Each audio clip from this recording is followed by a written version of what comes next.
জীবনে আরেকটা জিনিস বলেন, আমাদের এই জীবনে অনেক কাজ করি আমরা। কারোর লক্ষ্য উদ্দেশ্য এমপি হওয়া, কারোর লক্ষ্য উদ্দেশ্য বড় ডাক্তার হওয়া, বড় লোক হওয়া, অনেক উদ্দেশ্য আছে। আমরা অনেক কিছু করি, কিন্তু আবার সবকিছু রেখেই চলে যেতে হয়, ঠিক না? আরেকটা জিনিস বোঝেন, দুনিয়াতে কেউ আপন হয় না। যে বউ আপন, 2 ঘন্টা আপন থাকেতে 4 ঘন্টা ঝগড়া করে, আছে না নেই? যে ছেলে আপন, সে 2 ঘন্টা কথা শুনে তো 4 ঘন্টা কথা শুনে না, ঠিক না বেঠিক?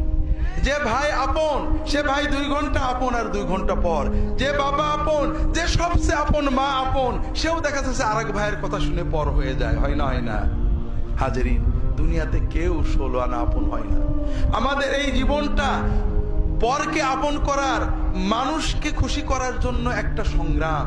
ছোটবেলায় বাবা মাকে খুশি করার চেষ্টা করেছি, পারিনি, কত মারছে, ঠিক না বেঠিক?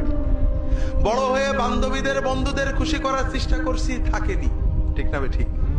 বিয়ে করে বউকে স্বামীকে খুশি করার চেষ্টা করেছি, 16 আনা কখনোই হয়নি, ঠিক না বেঠিক? কর্মক্ষেত্রে, জীবনে, সব জায়গায় আমরা 12 আনা ব্যর্থ, যদি 4 আনা সফল হইও, ঠিক না বেঠিক? একজনই আছেন যাকে আপন করলে তিনি কখনো পর হন না। তিনি কে? আল্লাহকে আপন করতে পারলে সব সময় আল্লাহকে সাথে পাবেন। যদি আল্লাহকে আপন করে নিতে পারেন, আপনার বিপদে আপদে কষ্টে দুঃখে সব সময় মনে হবে আল্লাহ আপনার সাথেই রয়েছে।